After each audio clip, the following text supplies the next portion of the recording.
সুপ্রভাত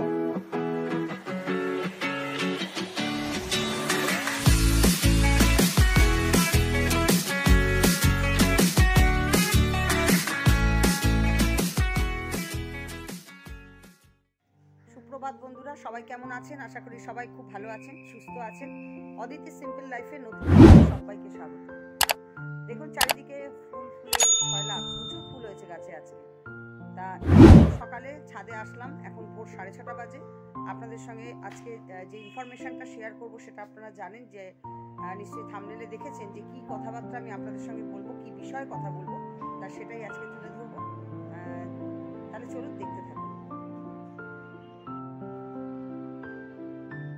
দেখুন শিউলি ফুল, আজকে কিন্তু শিউলি ফুল খুব একটা বেশি হয়নি, 4টে হয়েছে। হয় অনেক হয়, পড়ে গেছে, ঝরে পড়ে গেছে সব মাটিতে। আর এই হচ্ছে জবা, দেখুন এই হচ্ছে জবা ফুল।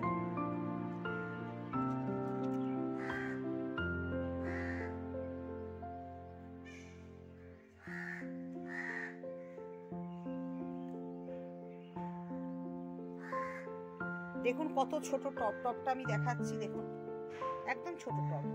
সেই টবে এই রকম বড় বড় জবা হয়। এখানে দুটো হয়েছে আর এই ডগে দুটো হয়েছে।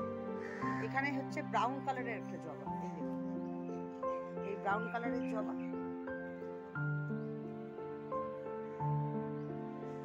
এটারও টবটা দেখাচ্ছি, এখানে আরেকটা জবা।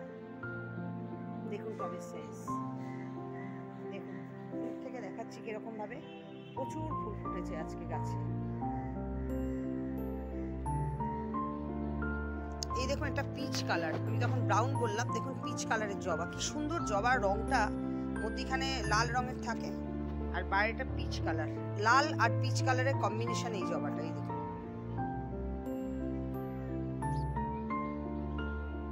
ঢেঁড়স, আমি বলেছিলাম না আমার গাছের টবে ঢেঁড়স হয়, এখানে কলি আছে। আর এই নয়নতারা, এখানে একটা হলুদ রঙের ফুল, এটা জংলা। এই ফুলটা আমি কৃষ্ণ ঠাকুরকে দিই, যখন পুজো করি আমার হলুদ ফুল লাগে, শ্রীকৃষ্ণর পুজোতে হলুদ ফুল লাগে, উনি হলুদ রঙের ফুল পছন্দ করেন। এই একটা জংলা গাছ আর কি। এখানে অ্যালোভেরা আছে, এটা ব্রন্থোলিয়াম, পাতা থেকে নতুন গাছ গজায় আর কি। এটা ব্রন্থোলিয়ামের কুড়ি হয়েছে।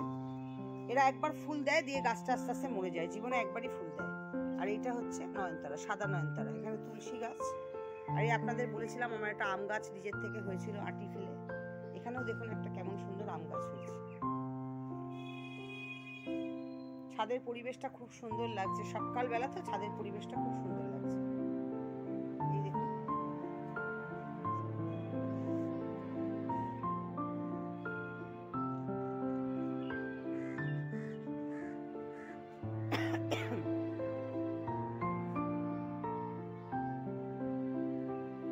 আর এই যে দেখাবো এদেরকে, এই দেখুন এর নাম হচ্ছে বিচ্ছু।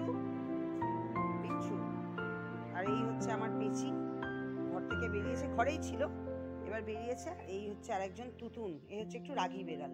আচ্ছা এখানে নয়নতারা, সাদা নয়নতারা, তুলসী গাছ, ছাদের টবে যেটুকু হয় সেটুকু দেখাচ্ছি। আর এখানে হচ্ছে আপনার কুমড়ো ফুলের গাছ, কুমড়ো গাছ আর কি। এখানে কুমড়ো ফুল হয়েছে, কুমড়ো ফুলের গাছ বলছি, কুমড়ো গাছ।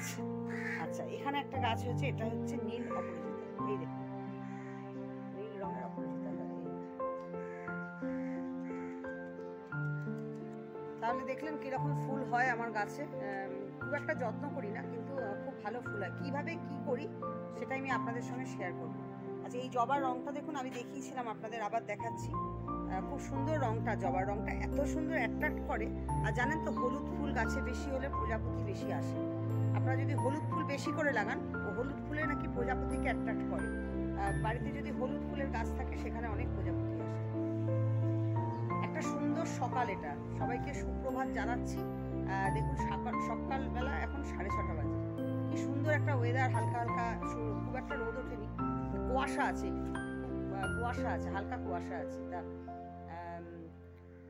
এই আর কি আপনাদের সঙ্গে আজকে শেয়ার করব যে কিভাবে আমি গাছের পরিচর্যা করি, কি কি দিলে গাছ খুব ভালো হয় ঘরোয়া পদ্ধতিতে, এবং গাছের যদি পোকা হয় তার পোকাকে মারার জন্য কি পদ্ধতিতে গাছের পোকার থেকে গাছকে নিরাময় করা যায়। বন্ধুরা গাছে দেখবেন একরকম সাদা সাদা ছিটছিট মতন সাদা সাদা ডালের মধ্যে হয়, এগুলো জবা গাছে বেশি হয়। এগুলোকে একটা কীট পোকা বলে, একটা পোকা ভীষণভাবে পোকাটা হয়। এই পোকাটার নামটা আমি ঠিক জানি না, কিন্তু জবা গাছের ডাল ধরে হয়। আর ওটা হলে কুঁড়ি গাছের পাতা টাতা সব নষ্ট হয়ে যায়, আস্তে আস্তে ওগুলো ঝরে পড়ে আর গাছটাও শুকিয়ে যায়।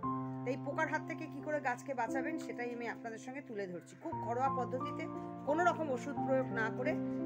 একদম 2 দিনের মধ্যে এই গাছকে এইভাবে ট্রিটমেন্ট করা যাবে। কি করবেন, 1 মগ জল নেবেন, যেরকম মগ হয় 1 মগ জল, তার মধ্যে 1 চামচ, চায়ের চামচের 1 চামচে হলুদ গুঁড়ো এবং একটা শ্যাম্পুর পাতা, যে কোনো কোম্পানির শ্যাম্পুর পাতা একসাথে গুলে নেবেন মগের জল। জলটা হাতে করে এরকম করে ছিটা ছিটা করে সারা গাছে দিয়ে দেবেন। যদি আপনাদের কাছে স্প্রে থাকে গাছে স্প্রে করার জন্য, তাহলে ওই স্প্রেও দিতে পারেন, স্প্রে দিয়েও স্প্রে করতে পারেন।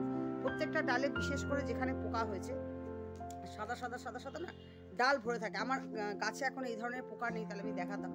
তা সেই সাদা সাদা ছিটছিট ছিটছিট করে পুরো ডালটা ভরে থাকে, সেখানে ছিটিয়ে ছিটিয়ে দেবেন ওই ডালের মধ্যে, একদম খুব বেশি করে দেবেন। ওই শ্যাম্পু এবং হলুদ, 1 চামচে হলুদ, 1 প্যাকেট শ্যাম্পু দিয়ে টব বলছি মগের মধ্যে গুলে সেইটা ছিটিয়ে দিলে সমস্ত গাছের পোকা মরে যাবে এবং সেটা আর হবে না। অন্তত বছর 2-এর মধ্যে আর পোকা হবে। খুব ভালো করে ছিটিয়ে 2 দিন, এটা পরপর 1 দিন অন্তর 1 দিন করবেন। সপ্তাহে 3 দিনও করতে পারেন বা 2 দিনও করতে পারেন। 1 দিন দেবেন, তার 2 দিন পরে আবার একবার দেবেন। আর সপ্তাহে 3 দিন করতে পারলে গ্যাপিং করে, 2 দিন গ্যাপিং করে, তাহলে আরো ভালো। আর কখনো কোনো রকম পোকামাকড়, কোনো রকম ইনফেকশন গাছের আর হবে না। এইটা এইভাবে 2-1 দিন অন্তর অন্তর করলে খুব ভালো হয় গাছের পক্ষে। কোনো রকম পোকামাকড় ইনফেকশন আর কখনো হবে না। এবং বছর 2-এর মধ্যে, অন্তত 1 বছর তো কোনো রকম পোকামাকড় হবে না, কোনো ইনফেকশনই গাছের হবে না। গাছ দেখবেন যে অংশগুলো খারাপ হয়ে গেছিল সেগুলো থেকে আবার নতুন পাতা গজাবে। যে কোনো রকম পোকার জন্য ওই সাদা সাদা যে ছিটছি দেখবেন ডাল ভরে, এরকম একটা ডাল হয়, এই যে এরকম ডাল যে দেখছেন, এই যে ডাল, এই ডালের মধ্যে পুরো ডালটাকে এরকম ধরে সাদা সাদা সাদা সাদা ভেবনো যেমন ধরে যায় না খাবারে, ওরকম ছিটছিট ছিটছিট সাদা সাদা এক রকমের পোকা হয়। আমার গাছে এখন এই মুহূর্তে কোনো পোকা নেই, তা প্রচুর পোকা হতো। আমি এই প্রসেসে পোকার থেকে গাছকে নিরাময় করেছি এবং গাছ খুব দ্রুত তখন বাড়ে। সমস্ত এগুলো কিন্তু সব ধরনের পোকা কিন্তু চলে যায়। পিঁপড়ে যদি হয় গাছের মধ্যে অনেক সময় পিঁপড়ে হয়, ছোট ছোট পিঁপড়ে হয়, সেগুলোও কিন্তু আর হয় না। গাছ কিন্তু খুব সুন্দরভাবে আবার বেড়ে ওঠে। এটা হলো ঘরোয়া পদ্ধতিতে কিভাবে গাছের ট্রিটমেন্ট করবেন, সেটাই আমি আপনাদের সামনে তুলে ধরলাম। দেখুন আকাশে সূর্যটা কি সুন্দর লাগছে। আচ্ছা, কুয়াশা আছে তো সকালবেলা, খুব কুয়াশা, সূর্যটাকে ব্রাইটলি বোঝা যাচ্ছে না। খুব সুন্দর দেখুন পরিবেশটা, দেখুন কত সুন্দর একটা পরিবেশ, একদম সকালবেলা খুব সুন্দর লাগছে পরিবেশটা। আচ্ছা, এবারে আমি আপনাদের সঙ্গে যেটা শেয়ার করবো সেটা হচ্ছে গাছের পুষ্টি। আমরা গাছের কিভাবে বেশি করে ফুল ও ফল ফলাতে পারি ছোট্ট টবের মধ্যে, কিছু যত্ন ছাড়াই, মানে টাইম দিতে পারেন না, অথচ ফুল চাই, মানে পুজো করার জন্য, অন্তত সকালবেলা পুজো করার জন্য বা ঘরবাড়ি সাজানোর জন্য কিছু গাছের ফুল কিভাবে আপনারা ফোটাতে পারেন। দেখুন ছোট ছোট টবে রঙ্গন আপনাদের দেখালাম, রঙ্গন ডাল ভরে, বা এই ধরনের সমস্ত ঠাকুর পুজোর জন্য, নিত্য পুজোর জন্য ফুল কিন্তু আমি গাছ থেকেই সংগ্রহ করি, ছাদ থেকে। তা কিভাবে সেই প্রচুর পরিমাণে ফুল ফোটাতে পারেন, অন্তত আপনার যেটুকু দরকার সেটুকু ফুল আপনি কিভাবে এই ছোট ছোট টব থেকে, গাছ থেকে পেতে পারেন, তার যেটুকু জানি সেটুকুই আপনাদের সামনে তুলে ধরি। বন্ধুরা, বাড়িতে সবাই আমরা কলা খাই, কলার খোসা, সবাই বলে কলার খোসা শুকিয়ে ফেলতে, শুকাতে হবে না। কলাটা খাওয়া হয়ে গেলে সেই খোসাগুলোকে আপনারা যদি একটুখানি হাত দিয়ে কেটে নিতে পারেন, কাঁচি দিয়ে পিস পিস করে কেটে নিতে পারেন, নাহলে ঠিক আছে হাতে করে ছিঁড়ে সরু সরু স্লাইস করে ছিঁড়ে গাছের টবের মধ্যে দিয়ে দেবেন। ওটা পটাশিয়ামের কাজ করে। কলার খোসাতে অসম্ভব উপকার হয় গাছের, পটাশিয়ামের কাজ করে। এই পটাশিয়ামের জন্য গাছে নতুন পাতা বা কুঁড়ি আসতে সাহায্য করে এবং গাছকে খুব সুস্থ সবল রাখে। এটা হলো প্রথম পদ্ধতি, ঘরোয়া পদ্ধতি। এছাড়া বাড়িতে মাছ ধোয়া জল, মাছ বা মাংস যখন আসে প্রচুর মাছ ধোয়া জল বেরোয়, মাছ পরিষ্কার করে ধুতে গেলে অনেকটা জল দিয়ে ধুতে হয়, সেই জলটা ফেলে দেবেন না, একটা পুরোনো বালতিতে রেখে দেবেন। মাছটা যখন ধোয়া হয়ে যাবে সেই জলটা এনে প্রত্যেকটা গাছের গোড়ায় দিয়ে দেবেন।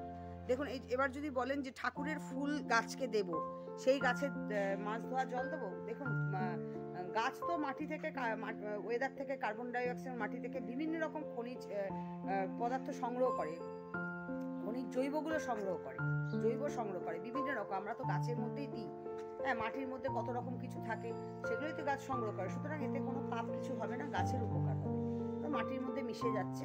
তা ওই মাছ ধোয়া বা মাংস ধোয়া জল যদি আপনি গাছের টবে দেন, প্রচন্ড উপকার। এবং আমাকে জানাবেন আপনারা কিভাবে গাছে থেকে কুঁড়ি চলে আসবে। আমি রোজ দিতে পারি না, ভুলে যাই, কাজে ব্যস্ত থাকি, হয়তো ফেলে দিই, কিন্তু যদি রেগুলারলি দেওয়া যায়, অন্তত রেগুলার না, একদিন অন্তর অন্তর দিলেন আপনি। বাড়িতে তো মাছ মাংস আসে, সেই জল ধোয়া, সবজির জলের থেকেও এই যে প্রোটিনটা, জল ধোয়া যে প্রোটিনের জলটা যেটা পায় গাছের জন্যটা প্রচণ্ড উপকার, এবং প্রচুর পরিমাণে গাছে কুঁড়ি, নতুন পাতা, গাছ একদম নতুনভাবে সেজে উঠবে। এটা আপনারা করতে পারেন, ভীষণ ঘরোয়া একটা পদ্ধতিতে ভীষণ ভালো উপকার পাবেন। গাছে নতুন করে ফল ফুল আসবে। আমার এই ছোট্ট ছোট্ট গাছে বেগুন হয়, ঢেঁড়স হয়, এই পদ্ধতিতেই হয়।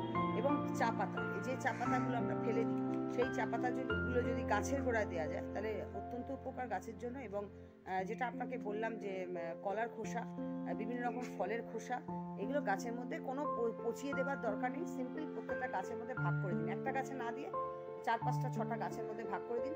মাছ ধোয়া, মাংস ধোয়া জল গাছের গোড়ায় দিন, এবং কলার খোসা বা ফলের খোসা এগুলো দিন। এতেই কিন্তু গাছ খুব সুন্দরভাবে বেড়ে উঠবে, আর কোনো কিছু ট্রিটমেন্ট করার দরকার নেই।